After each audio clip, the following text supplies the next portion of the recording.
20,000 light-years away, hidden in the constellation Scutum, this red hypergiant went unnoticed for decades, despite being over 2,000 times wider than the Sun. The reason? It's wrapped in layers of dust and gas so thick that visible light barely escapes. Only when astronomers pointed infrared telescopes at a specific cluster of stars did they realize something absolutely enormous was lurking there, pulsating with a luminosity that dwarfs anything in our stellar neighborhood. You're probably wondering how something that massive can even exist. Stars aren't supposed to get that big. There are theoretical limits, mathematical boundaries that should prevent stellar bodies from inflating beyond certain points. Physics itself seems to argue against the existence of Stephenson 2-18. Yet there it is, defying our models, challenging our understanding of how stars work, and forcing astronomers to reconsider what they thought they knew about the upper limits of stellar evolution. The numbers are difficult to process. Stephenson 2-18 has a radius approximately 2,150 times that of our Sun. Let that sink in for a moment. If the Sun were the size of a basketball, Stephenson 2-18 would tower over 20 stories high. The volume comparison is even more staggering. You could fit roughly 10 billion suns inside this single star. 10 billion. But size isn't the only remarkable characteristic. This stellar giant shines with the power of 436,516 suns combined, pumping out energy at a rate that seems almost wasteful. All that power radiates from a surface that's surprisingly cool for a star. Only about 3,200 Kelvin, that's roughly half the temperature of our Sun's surface, which explains why Stephenson 2-18 glows with that characteristic deep red color, rather than the yellow-white we're accustomed to seeing in our sky. The discovery story itself reads like a detective novel. American astronomer Charles Bruce Stephenson was conducting a deep infrared survey when he stumbled upon an unusual cluster of red supergiants. The cluster, eventually named Stephenson 2, contained multiple massive stars, but one particular object kept showing up in the data with peculiar characteristics. Initially labeled as star number 1, it was later reassigned the number 18 when astronomers realized it belonged to an outlying group within the cluster. The multiple naming conventions, Stephenson 2-18, ST 2-18, Stephenson 2DFK1, reflect how our understanding of this object evolved over time. What astronomers found particularly intriguing was the infrared excess. This star was pumping out far more infrared radiation than expected, suggesting something unusual was happening in its outer layers. The thick cocoon of dust surrounding Stephenson 2-18 wasn't just obscuring the star, it was telling a story about violent mass loss, unstable outer layers, and a stellar object in the final throes of its existence. The cluster itself is relatively young, only about 17 million years old, give or take 3 million years. In cosmic terms, that's practically infantile. Our Sun, by comparison, has been burning for 4.6 billion years and still has billions more to go.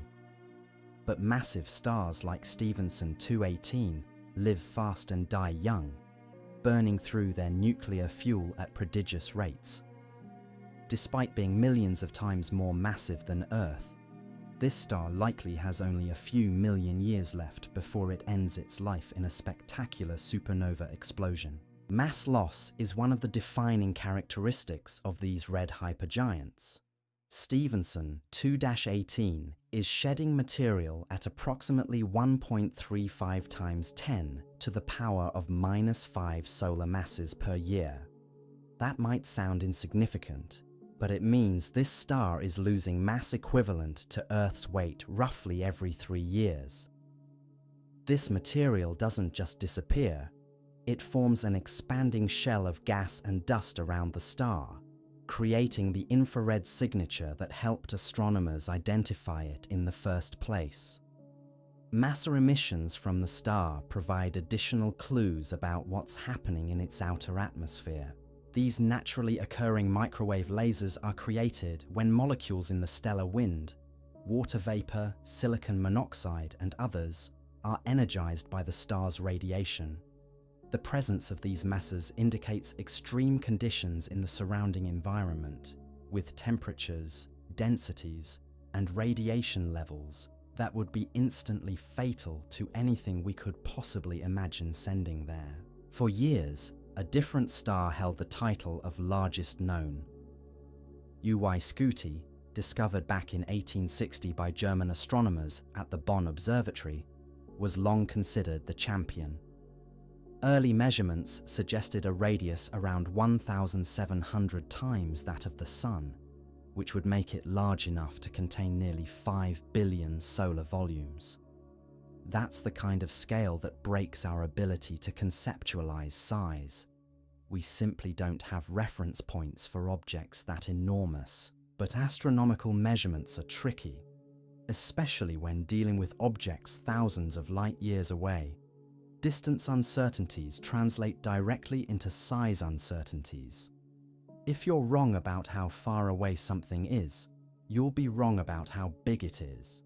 The parallax method, measuring how much a star appears to shift against the background as Earth orbits the Sun, provides the most reliable distance measurements, but it requires extraordinary precision for objects at stellar distances. When the European Space Agency's Gaia spacecraft began releasing its precision astrometry data, astronomers rushed to recalculate the distances to many famous stars. The results were shocking.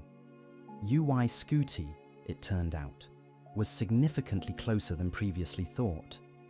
About 5,871 light-years away, rather than the earlier estimates that placed it beyond 9,000 light-years. Closer distance means smaller size. The revised radius dropped to roughly 909 solar radii, still enormous by any standard, but nowhere near the record-breaking measurements that had made Uy Scuti famous. This is where the story gets messy, because astronomy isn't as clean and definitive as we'd like it to be. Different measurement techniques yield different results.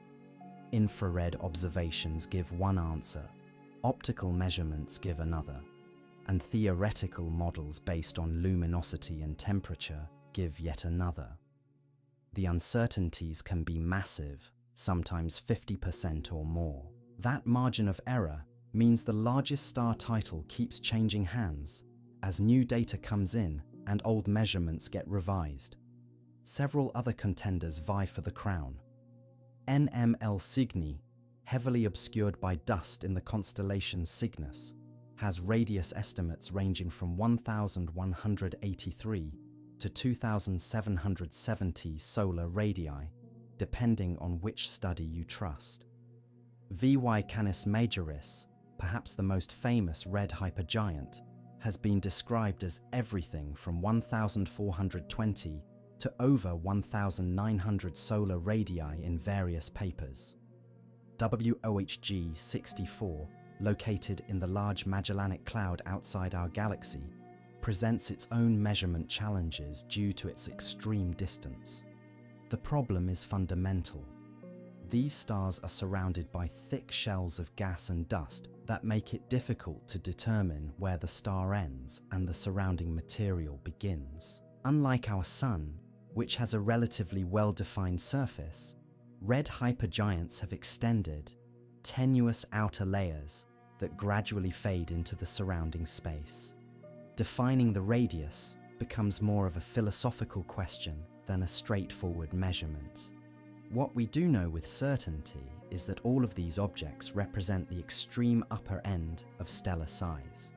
They're red supergiants or hypergiants, stars with spectral types K or M, indicating surface temperatures below 4,100 Kelvin. They're in the final stages of their lives.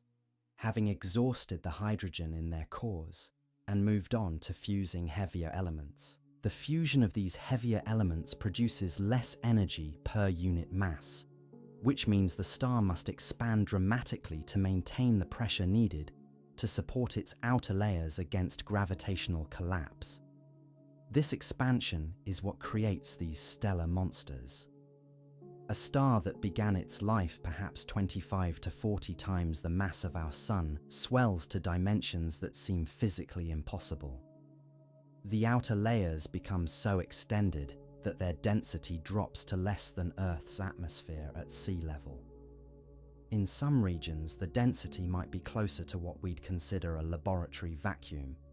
You could, in theory, fly a spacecraft through the outer layers of these stars without immediately vaporizing, though the radiation would still kill you pretty quickly. The ballooning effect creates another counterintuitive situation. These massive stars aren't particularly heavy for their size. UY Scuti, despite being able to contain 5 billion suns by volume, probably masses only 25 to 40 times what our Sun does. The vast majority of its volume is extremely low-density gas. Stephenson 2-18 is likely similar, though precise mass estimates remain uncertain. Size and mass don't scale linearly in the stellar world, especially for these dying giants. Temperature is another surprise. You might expect the largest stars to be the hottest, but the opposite is true. Our Sun's surface sits at about 5,500 Kelvin, while Stephenson 2-18 manages only 3,200 Kelvin. This cooler temperature is precisely why these stars glow red rather than the yellow or blue-white of hotter stars. The relationship between temperature, size, and luminosity follows from the Stefan-Boltzmann law. A star's total energy output depends on both its temperature and its surface area.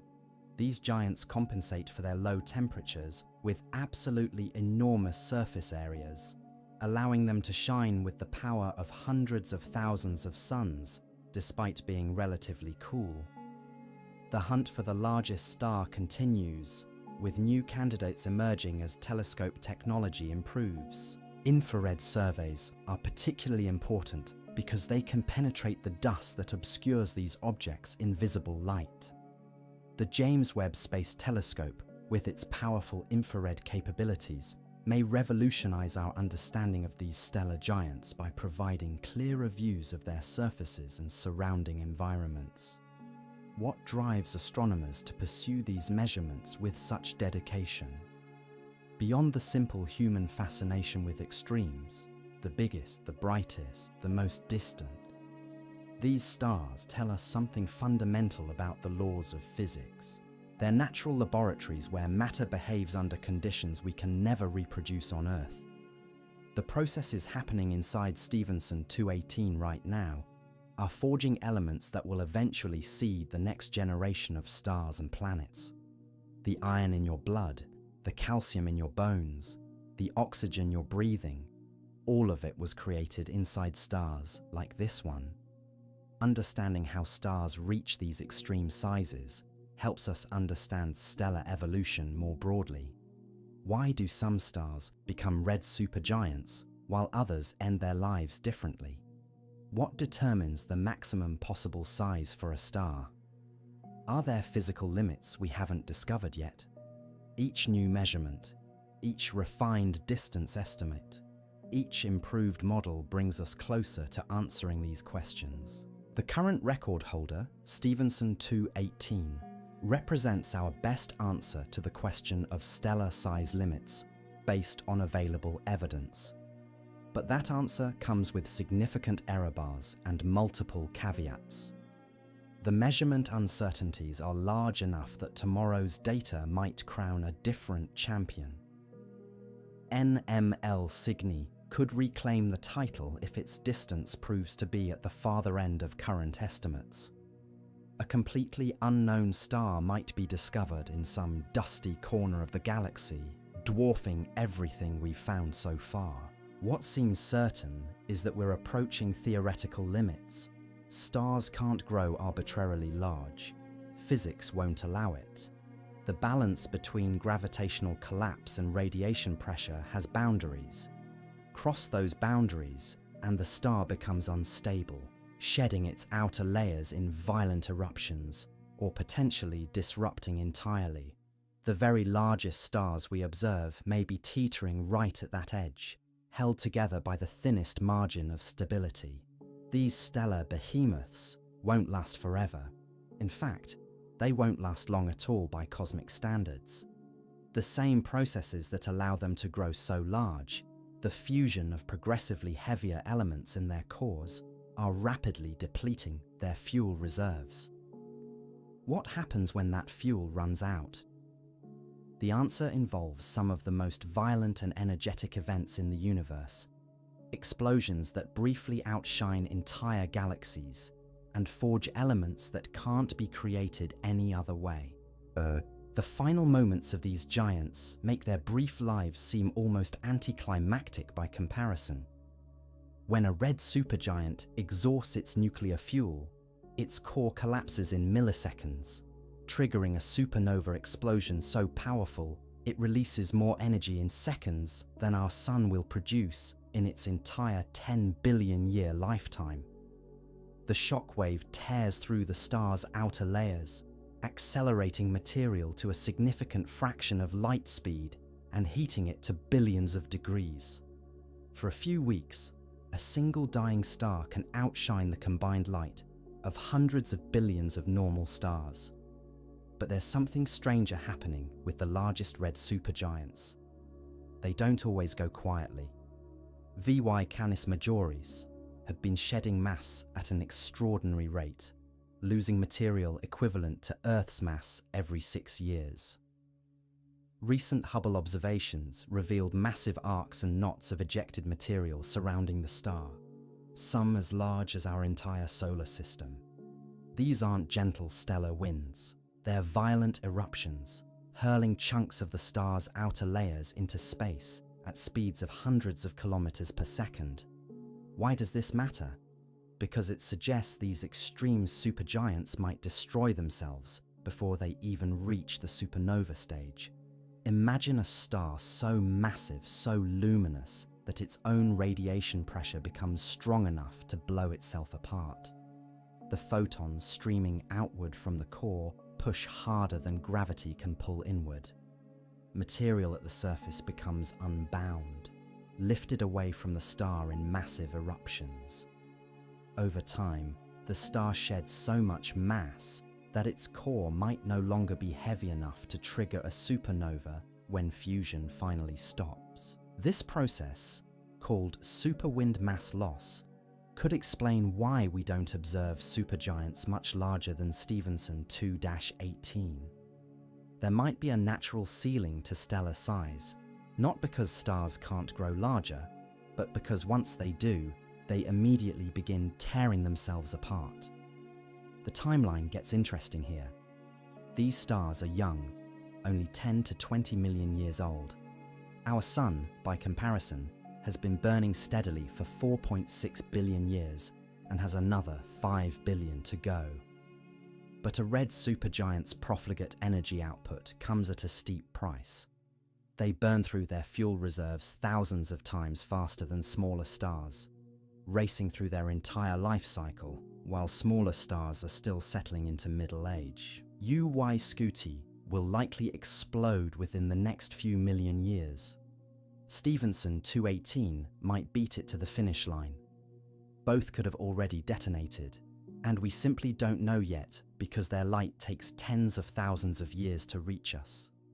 Somewhere in our galaxy, a brilliant new star might already be shining in someone else's sky, marking the death of one of these behemoths, while we remain in darkness, waiting for the news to arrive. What triggers the final collapse?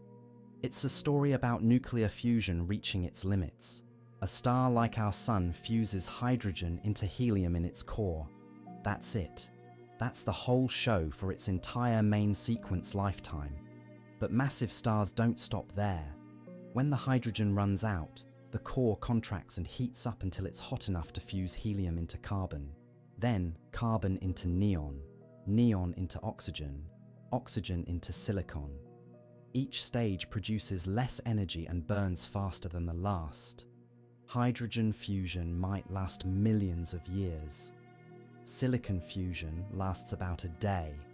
The core of a dying red supergiant resembles an onion, with shells of different elements fusing at different depths. Hydrogen burns in the outermost shell, helium underneath that, then carbon, neon, oxygen, silicon. Each layer progressively hotter and denser as you approach the center. At the very core sits iron, the end of the line. Fusing iron doesn't release energy, it consumes energy. When the core turns to iron, the star's power source shuts off completely. What happens next occurs faster than you can blink. Without fusion to support it, the iron core collapses. In less than a second, a ball of iron the size of Earth compresses down to a sphere maybe 20 kilometers across. The density becomes so extreme that protons and electrons merge into neutrons, releasing a flood of neutrinos that carry away most of the explosion's energy. The outer layers, falling inward at nearly a quarter the speed of light, hit the rigid neutron core and bounce. That bounce generates the shock wave that tears the star apart. The supernova itself is just the visible afterglow of this catastrophic core collapse, the dying gasp of a star that once dominated its region of space. For Stephenson 2-18, the explosion will be spectacular beyond imagining. If you were observing from a safe distance, say a few hundred light years away, the supernova would appear in our sky as bright as the full moon, despite being 20,000 light years distant. It would be visible in broad daylight for weeks. The expanding debris shell would glow for months, gradually fading as it cooled and dispersed into the interstellar medium. But here's what really matters. That debris contains all the elements forged during the star's life and in its final explosive moments. Carbon, oxygen, nitrogen, silicon, calcium, iron, elements that didn't exist in appreciable quantities when the universe began. The first stars were made only of hydrogen and helium. Everything heavier comes from stellar nucleosynthesis and supernova explosions. The atoms making up your body were created inside stars like Stephenson 2-18. The iron in your blood, the calcium in your bones, the phosphorus in your DNA, all forged in stellar cores and scattered by supernova explosions billions of years ago. You are, quite literally, made of stardust from dead stars. This cosmic recycling continues today. The material ejected by dying supergiants doesn't just drift away into nothingness. It forms vast clouds of gas and dust that eventually collapse under their own gravity to form new stars and planets. The next generation inherits the chemical legacy of the previous one, starting with a richer mix of elements that makes complex chemistry and eventually life possible. Some supergiants might not even explode as standard supernovae. The very most massive could collapse directly into black holes, their cores so heavy that nothing can stop the gravitational collapse. The outer layers fall inward and disappear beyond the event horizon, taking their elements with them. These failed supernovae leave behind black holes and little else, recycling almost nothing back into the cosmos. Others might become hypernovae, explosions even more energetic than regular supernovae, possibly accompanied by gamma-ray bursts that could sterilize planets dozens of light years away. The fate depends on the star's mass, rotation rate, and magnetic field strength, factors we're still struggling to measure accurately for these distant giants. The uncertainty extends to their remnants. A typical red supergiant leaves behind a neutron star, an object so dense that a teaspoon of its material would weigh as much as Mount Everest. These neutron stars spin rapidly, sometimes hundreds of times per second, emitting beams of radiation that sweep across space like cosmic lighthouses. We detect them as pulsars, precise cosmic clocks that helped astronomers discover the first planets outside our solar system. But the largest supergiants might skip the neutron star phase entirely, collapsing straight into black holes. Stephenson 218's core could already be massive enough that no amount of neutron degeneracy pressure can prevent total collapse. When it finally detonates, the core might disappear into a black hole while the outer layers are still falling inward. These stellar mass black holes themselves have interesting fates. They don't just sit there. They can merge with other black holes in violent collisions that shake the fabric of space-time itself, sending gravitational waves rippling across the universe. LIGO and other gravitational wave detectors have now observed dozens of these mergers, each one representing the final chapter in the lives of massive stars that died long ago. The existence of stars like Stephenson 218 pushes against theoretical boundaries in other ways too. How did they form in the first place? Standard star formation theory suggests that radiation pressure should prevent clouds of gas from collapsing into such massive objects. The forming star's own light should blow away the infalling material before it can accumulate. Yet clearly, these monsters exist, meaning something about our formation models remains incomplete. One possibility involves runaway mergers in dense star clusters. Perhaps Stephenson 218 didn't form as a single massive star, but grew by swallowing smaller companions in a gravitationally crowded environment.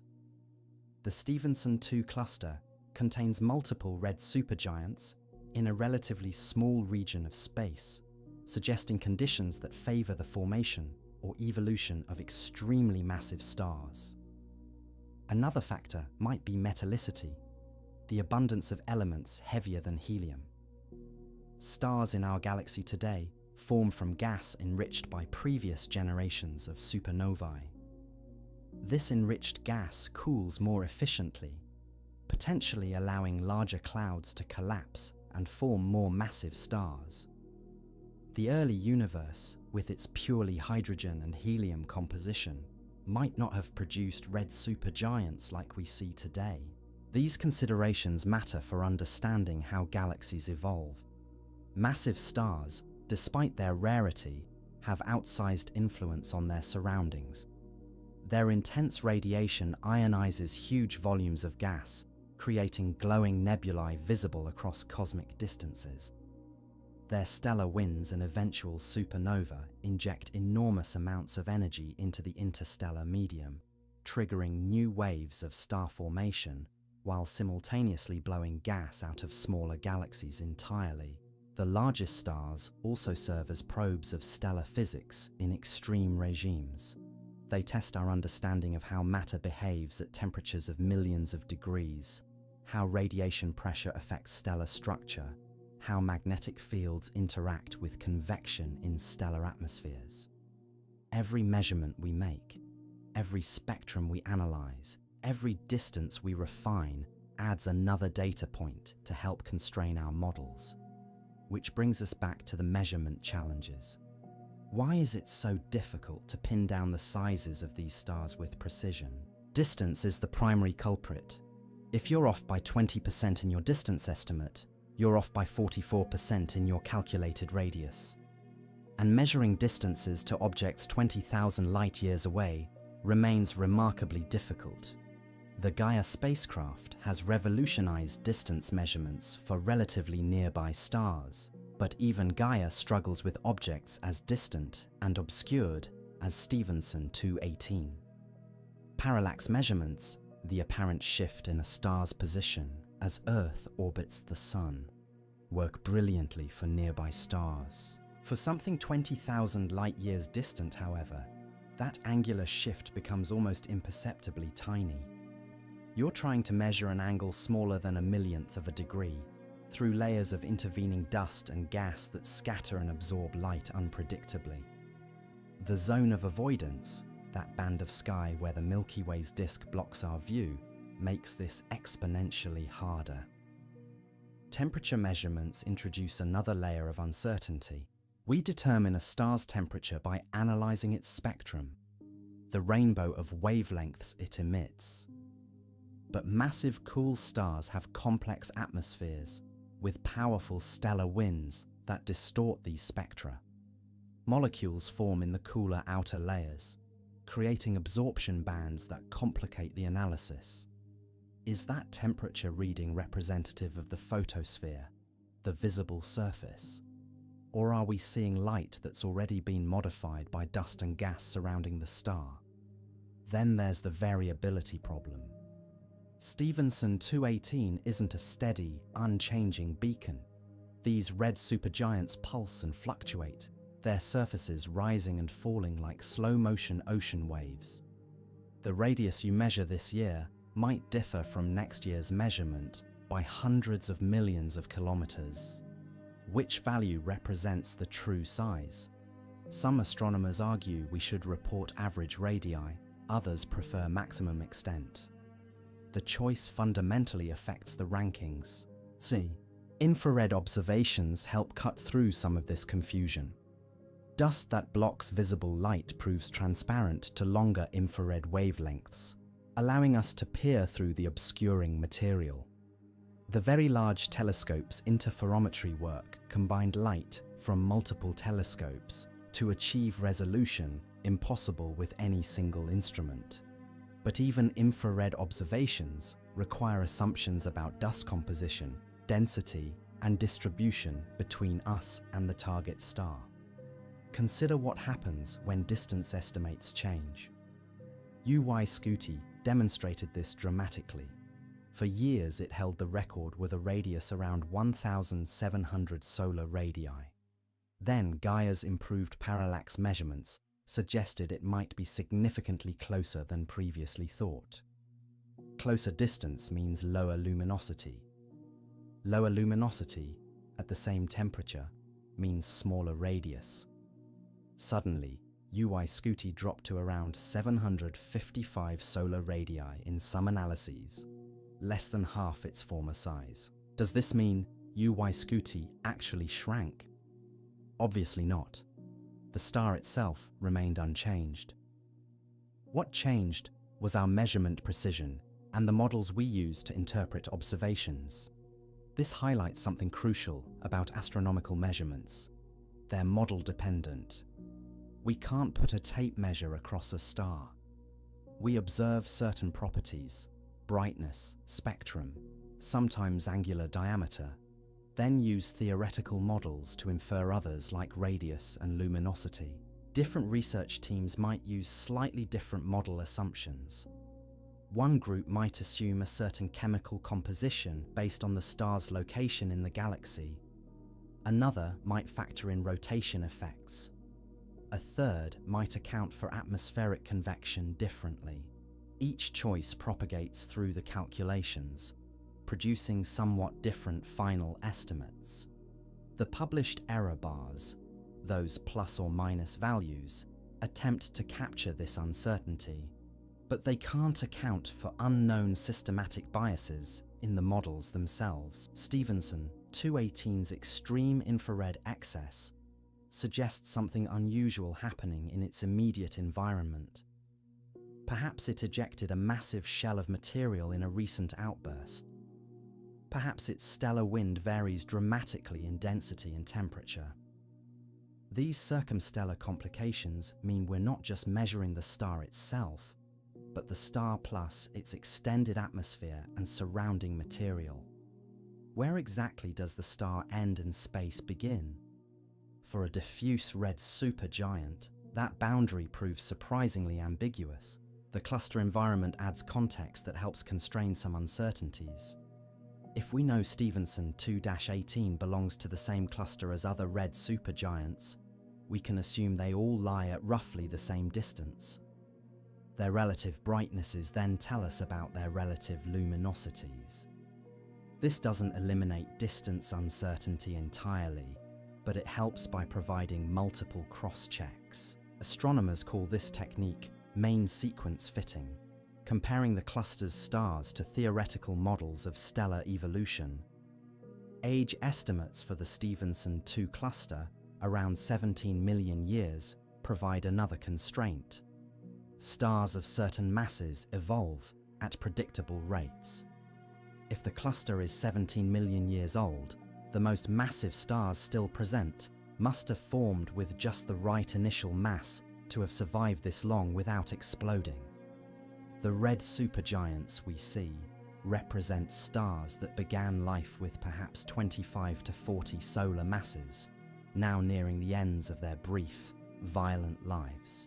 Why do some massive stars become red supergiants, while others skip this phase? Rotation matters significantly. Rapidly rotating stars mix their interior material more thoroughly, bringing fresh hydrogen into the core and changing their evolutionary path.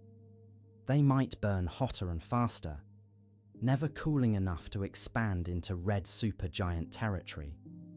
Non-rotating or slowly rotating stars of similar mass follow different tracks through temperature-luminosity space, potentially spending significant time as cool, bloated giants. Metallicity plays a role too. Stars rich in elements heavier than helium lose mass more efficiently through stellar winds. Those winds, driven by radiation pressure on metal atoms in the atmosphere, can strip away the star's outer layers before it fully expands into the red supergiant phase.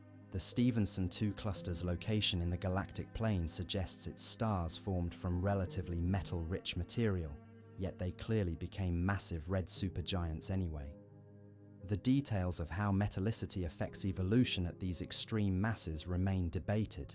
Binary companions complicate matters further. Many massive stars have stellar partners orbiting nearby. These companions can exchange mass, merge, or tidally affect each other's evolution in ways that single star models don't capture. Could Stephenson 218 have grown by cannibalizing a companion? The cluster's density suggests close encounters between stars might occur relatively frequently. Such interactions could explain some of the more extreme properties we observe. Mass loss rates provide clues about these stars' futures.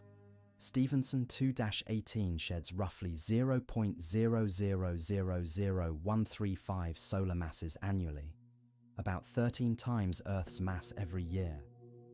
At this rate, it loses material equivalent to our entire Sun every 74,000 years. This isn't sustainable indefinitely. Eventually, the star will shed enough mass that its structure fundamentally changes. But when? And will it explode before or after crossing some critical threshold? The massive stellar wind doesn't just carry away mass. It carries angular momentum, slowing the star's rotation. It enriches the surrounding interstellar medium with heavy elements forged in the stellar interior. Nitrogen, carbon, oxygen, products of internal nuclear burning, stream outward at hundreds of kilometers per second. When this material collides with slower-moving gas previously ejected, shock waves heat the collision zone to millions of degrees, producing X-rays we can detect from Earth. These wind collision regions create complex nested shells of material around evolved massive stars. Hubble images of similar objects reveal intricate structures, loops, arcs, knots of denser gas.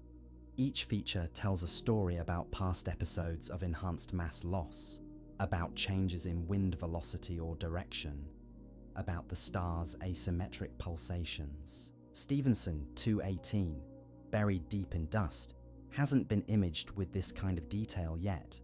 What would we see if we could? Dust formation in the stellar wind itself presents puzzles. How do solid grains condense from hot gas? What determines grain size and composition? Observations show that some red supergiants, VY Canis majoris for instance, produce enormous dust particles, practically boulders by interstellar standards. The dust around Stephenson 218 might be similarly unusual, contributing to its extreme infrared brightness. This dust eventually gets dispersed into space, providing raw material for future generations of stars and planets. Think about that for a moment. The carbon in your body, the oxygen you breathe, the iron in your blood, all forged inside stars. Much of it came from red supergiants, not unlike Stephenson 2-18. These stellar giants are essentially massive element factories, transmuting hydrogen into everything up to iron through nuclear fusion, then distributing their products across the galaxy. When they finally explode, the supernova creates even heavier elements, gold, platinum, uranium, through rapid neutron capture in the explosion's maelstrom. Without red supergiants and their explosive deaths, the universe would remain mostly hydrogen and helium. No rocky planets, no chemistry, no life. The existence of stars like Stephenson 2-18, extreme as they are, represents an essential step in cosmic chemical evolution. Their brief lives and spectacular deaths seed the galaxy with the building blocks of complexity. This cosmic perspective makes the measurement uncertainties almost trivial. Whether Stephenson 2-18's radius is 2,150 or 2,000 or 1,800 solar radii doesn't change its fundamental nature or importance. It remains an extraordinary object pushing the boundaries of stellar physics, regardless of whether it precisely holds the size record. The quest to refine that number drives technological advancement and theoretical understanding that benefits all of astronomy. Future instruments promise better answers. The extremely large telescope, currently under construction in Chile, will dwarf even the very large telescope in light-gathering power and resolution. Space-based infrared observatories, free from atmospheric interference, will map these dust-shrouded giants with unprecedented clarity. Gravitational wave detectors might eventually catch the supernova itself, whenever it occurs, providing data about the star's final moments and the black hole left behind. Until then, we work with what we have. Careful statistical analysis of existing data, cross-checks between different observational techniques, detailed comparison with theoretical models. Gradually, measurement by measurement, the picture sharpens. The error bars shrink, our confidence grows, but some uncertainty will always remain. That's the nature of astronomy at extreme distances. What we can say with confidence, Stephenson 2-18 ranks among the very largest stars ever discovered. It exemplifies the extreme endpoint of stellar evolution for massive stars. It will die spectacularly, probably within the next few 100,000 years, though that timeline remains uncertain. Its supernova will briefly outshine entire galaxies, visible across much of the universe. And the black hole it leaves behind will persist long after our sun has died, a permanent scar in space-time marking where one of the universe's largest stars once blazed. The neighborhood surrounding Stephenson 2-18 tells its own fascinating story. This star doesn't exist in isolation. It's part of a stellar cluster, a family of stars born from the same molecular cloud roughly 17 million years ago. Stellar clusters serve as cosmic laboratories. All members form simultaneously from the same material, which means differences between them reveal how stellar evolution depends on initial mass. Stephenson 2, the cluster containing our giant, hosts about 26 red supergiants, an extraordinary concentration of these rare objects. Why so many? The cluster's age provides the answer. 17 million years ago, a massive cloud of gas and dust collapsed under its own gravity, fragmenting into hundreds or thousands of protostars.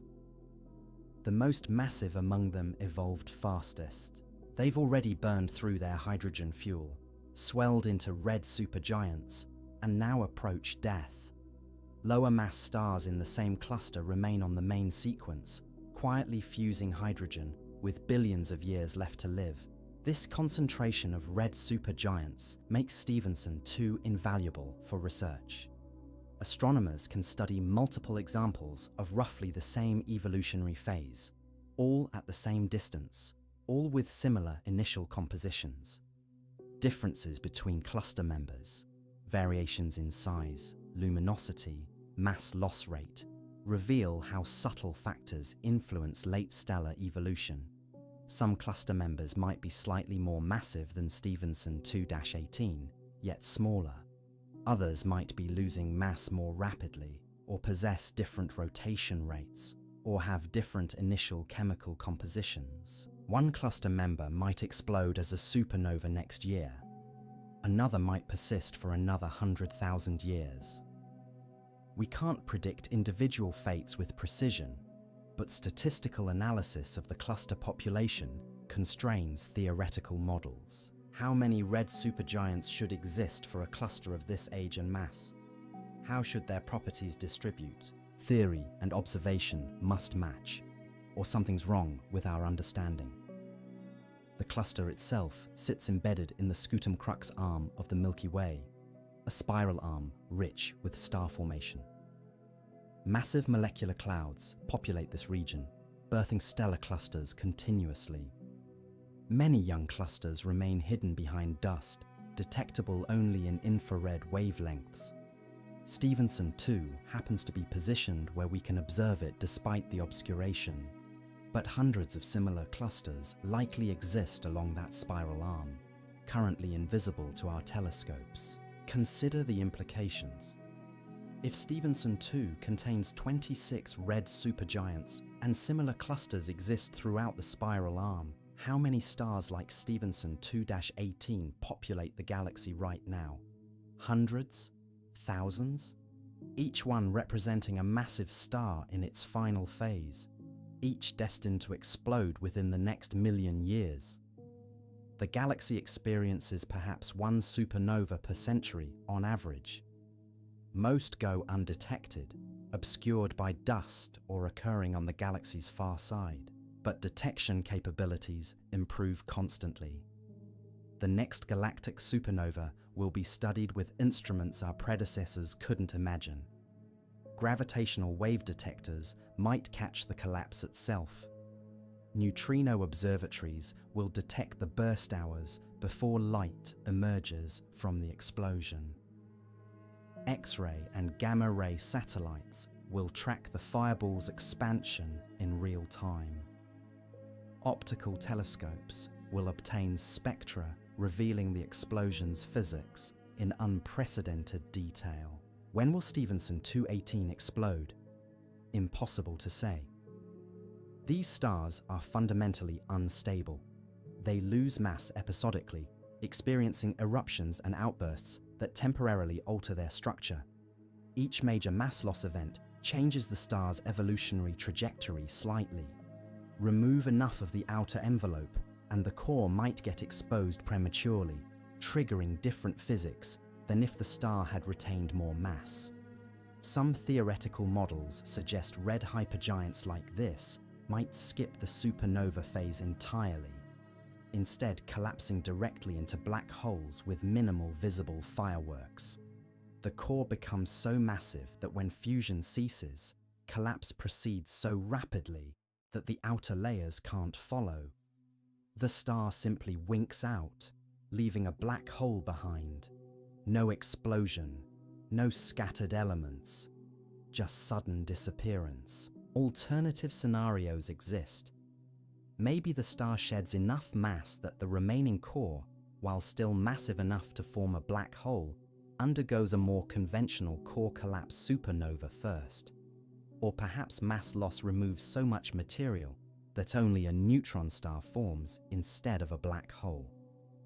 These outcomes depend sensitively on the star's total mass, its rotation rate, and how much mass it loses during the red supergiant phase. Current observations suggest Stephenson 2-18 is shedding mass prodigiously, perhaps more than 10,000th of a solar mass per year. That sounds tiny until you calculate how much disappears over millennia. In just 10,000 years, the star might lose 1/10 of a solar mass or more. Over 100,000 years, a full solar mass could vanish. This mass loss rate, if sustained, significantly affects the star's ultimate fate. Where does all that mass go? Into space, forming an expanding nebula around the star. This circumstellar material eventually disperses into the interstellar medium, mixing with other gas and dust. Some will get incorporated into future generations of stars. Some might become part of planetary systems.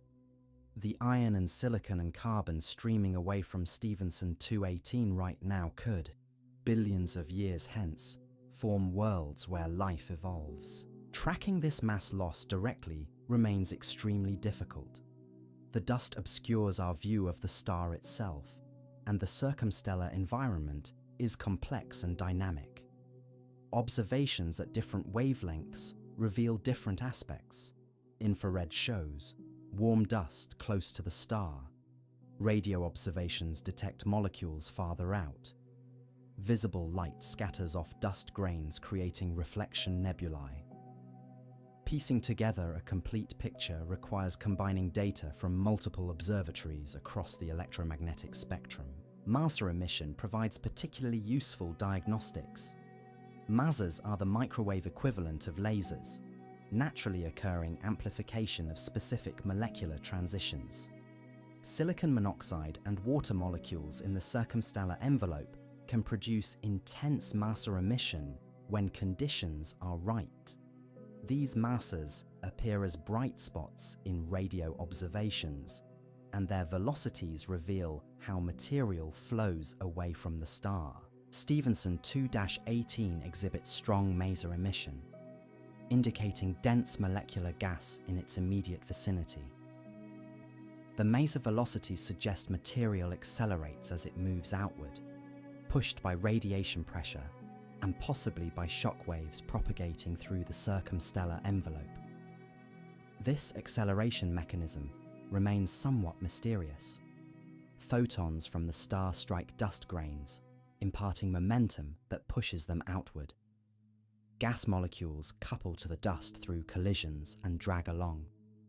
But the details, grain sizes, gas-to-dust ratios, magnetic fields, turbulence, all affect how efficiently this process works. Theoretical models attempt to reproduce the observed Maser properties by simulating the circumstellar environment in detail.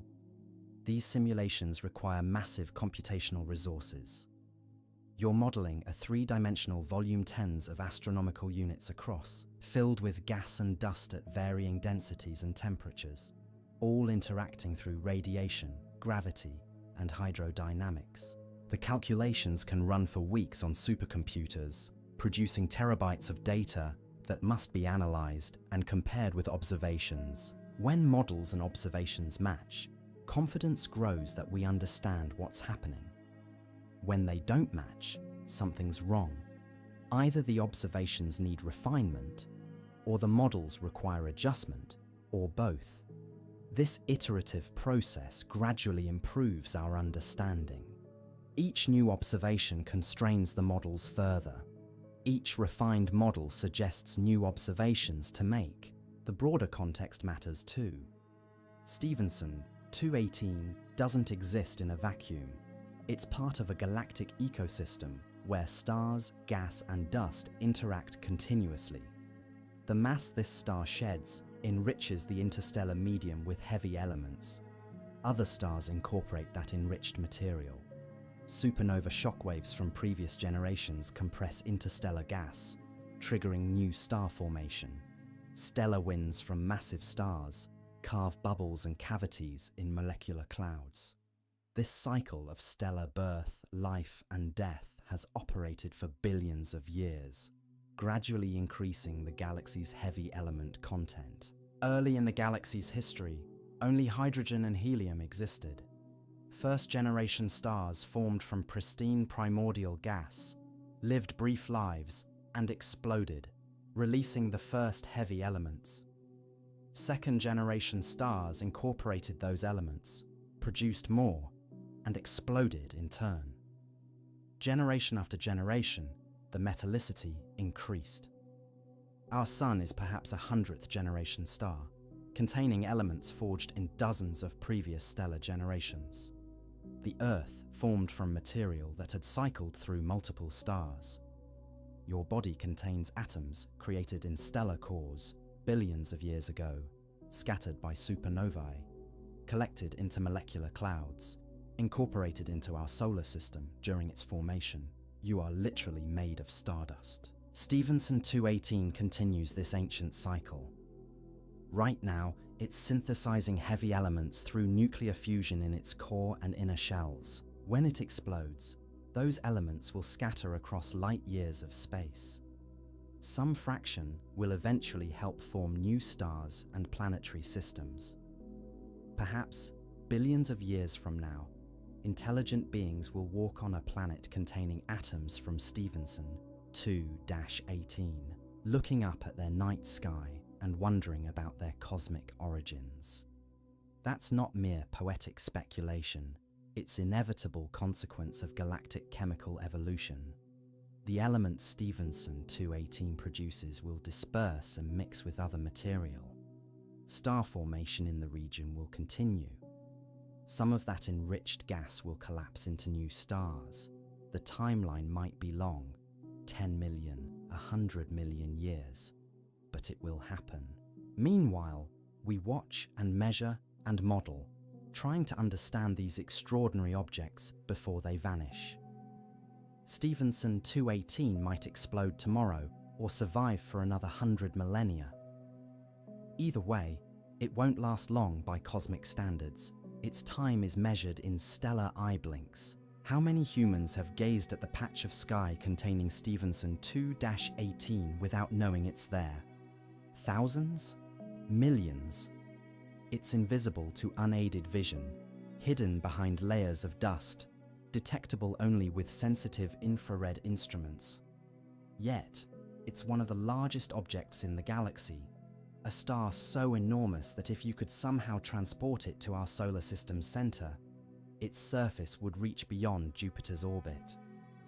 That juxtaposition, immense yet invisible, characterizes much of astronomy. The universe contains countless wonders we cannot perceive directly. Our atmosphere blocks most electromagnetic radiation. Dust obscures vast regions of the galaxy. Distance dims even the brightest objects to faint points of light. We're like people trying to understand an elephant while blindfolded, touching only small parts, inferring the whole from limited information. But we're getting better at it. Every new telescope, every improved detector, every refined analysis technique reveals more. Infrared astronomy, barely possible 50 years ago, now routinely penetrates dusty regions invisible to optical telescopes. Interferometry combines multiple telescopes to achieve angular resolution impossible for any single instrument. Adaptive optics compensates for atmospheric turbulence, delivering near-space quality images from ground-based observatories. These technological advances drive discovery. Stephenson 218 wasn't detectable with 1960s technology. Even if someone had pointed a telescope at its exact location, they'd have seen nothing interesting. Just faint infrared glow buried in background noise. Only with modern infrared arrays, sophisticated data processing, and careful analysis did this object reveal itself as extraordinary. What else remains hidden, waiting for the next technological breakthrough? How many stars even larger than Stephenson 218 exist in heavily obscured regions we haven't surveyed properly yet? The galaxy spans 100,000 light-years. We've mapped perhaps a tiny fraction thoroughly enough to detect rare objects like extreme red supergiants. Most of the galaxy remains poorly explored, especially regions near the galactic center where dust extinction becomes severe. Future surveys will cover more territory with greater sensitivity. Automated search algorithms will sift through petabytes of data, flagging unusual objects for follow-up study. Machine learning techniques will identify patterns humans might miss. Gradually, the census of extreme stars will grow more complete, but complete certainty remains impossible. There will always be the star we couldn't detect because it's perfectly aligned behind a dark nebula, or because it exploded the day before we pointed our telescope in that direction, or because it exists in a galaxy too distant for current instruments to resolve individual stars. Astronomy constantly operates at the edge of the detectable. That's the paradox of studying rare phenomena.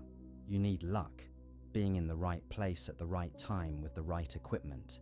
Stephenson 218 could have erupted into supernova centuries ago, its light still traveling toward us. We'd observe it today, never knowing we're watching something that already happened. Or perhaps it's stable for now, quietly fusing whatever fuel remains in its core, buying itself another million years before catastrophe strikes. The cluster surrounding Stephenson 218 contains other red supergiants, though none approaching its size. Studying them collectively provides context. Are they all roughly the same age, born from the same molecular cloud? Do they show similar chemical compositions, similar mass loss rates, similar evolutionary patterns? Comparing multiple examples helps constrain theoretical models. Single objects can mislead. Maybe Stephenson 2-18 is unusual even among extreme stars, shaped by circumstances that won't repeat elsewhere. But if its siblings show family resemblances, that suggests common underlying physics rather than cosmic accidents. Spectroscopic analysis reveals what's happening in these stellar atmospheres. Absorption lines indicate which elements are present, their temperatures, their velocities. Emission lines show material being ejected, sometimes at hundreds of kilometers per second. Matter emission, natural amplification of specific wavelengths by molecules in the circumstellar envelope, provides another diagnostic tool. Stephenson 218 shows strong matter signals, indicating dense concentrations of molecules like water vapor and silicon monoxide in its surrounding gas. Water vapor around a star might sound strange, but remember, these objects aren't hot by stellar standards. Surface temperatures around 3,200 Kelvin allow molecules to survive in the outer atmosphere and surrounding envelope. That's still hot enough to vaporize any solid material instantly, but cool enough for chemical bonds to form. The environment creates a kind of stellar chemistry lab, producing complex molecules that later seed into stellar space. Silicon monoxide masers specifically tell us about dense regions where gas is being accelerated outward. The maser emission requires specific conditions: right temperature, right density, right velocity gradients. Finding these signals confirms that Stephenson 218 is actively shedding mass in structured outflows, not just leaking gas uniformly in all directions. The geometry matters for understanding how material escapes the star's gravity and what happens to it afterward. All this data gets fed into computer models attempting to simulate red supergiant evolution. You start with initial conditions: mass, composition, rotation rate, and let physics equations evolve the star forward in time. Fusion reactions in the core produce energy and new elements. Convection carries heat and material between different layers. Radiation pressure pushes against gravity. The model tracks thousands of variables simultaneously, calculating how the star changes over millions of years. Running these simulations requires significant computational resources. Modern codes use sophisticated numerical methods to solve equations that have no analytical solutions. You're tracking nuclear physics, thermodynamics, fluid dynamics, radiative transfer, and more, all coupled together in non-linear ways. Small changes in input parameters can produce dramatically different outcomes, which partly explains why estimates for Stephenson 218's properties vary so much between studies. Different research groups use different codes, different assumptions, different calibrations. One team might prioritize matching observed luminosities, accepting larger uncertainties in radius. Another team might focus on getting surface temperatures right, which then affects how they interpret infrared observations. There's no single correct model, only models that match observations better or worse, that make testable predictions, that illuminate different aspects of stellar physics. This is normal in science. Complex systems rarely yield to simple analysis. You triangulate truth from multiple perspectives, gradually narrowing the range of possibilities. Today's best estimate for Stephenson 218's radius might be revised tomorrow when someone develops a better distance measurement technique or improves atmospheric modeling. That's not failure, that's progress. Our knowledge becomes more refined, more accurate, more useful for predicting what happens next. What would it look like to observe Stephenson 218 up close? Obviously impossible with current technology, but worth imagining. From a hypothetical vantage point, a few astronomical units away, comparable to Earth's distance from the Sun, the star would dominate the sky. Not as a point of light, but as a vast reddish wall, filling your field of view no matter which direction you looked. The surface wouldn't appear uniform. Convection cells, each larger than Earth's orbit, would create mottled patterns of slightly brighter and dimmer regions. The atmosphere would be dynamic, turbulent. Material would rise in hot upwellings, cool and fall back down, creating circulation patterns driven by the star's internal energy. But unlike the Sun, where convection zones occupy a relatively thin layer, red supergiants have convection throughout much of their volume. The entire star churns and boils, mixing material from core to surface over timescales of thousands of years. From this close perspective, you'd also notice the mass loss directly. Streams and clouds of gas would be visible, illuminated by the star's light, flowing outward in complex patterns. Sometimes the flow might appear steady, sometimes gusty, responding to changes in the star's internal structure. Dust grains would form in cooler regions farther out, creating hazy veils that obscure the surface. Massive emission would produce bright spots where conditions amplify specific wavelengths. Temperature would be noticeable even at a distance. Despite the star's relatively cool surface temperature by stellar standards, the sheer size means it radiates enormous energy. Your hypothetical observation platform would need serious shielding to avoid being vaporized. The radiation isn't primarily visible light. Most of the energy emerges in infrared wavelengths, which is why infrared telescopes are essential for studying these objects from Earth. Gravity at the surface would be surprisingly weak.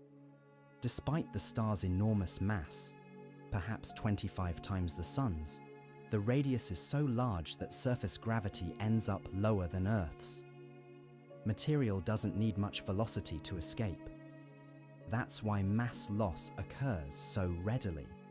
The star's gravity barely holds its outer layers. Any perturbation, pulsation, convection, radiation pressure can push material beyond the escape velocity threshold. This weak surface gravity also affects the atmosphere's structure. It extends far from the nominal surface, gradually transitioning into the surrounding envelope with no sharp boundary. Defining where the star ends and space begins becomes arbitrary. Astronomers typically use a specific optical depth threshold, the distance where the gas becomes transparent to a particular wavelength.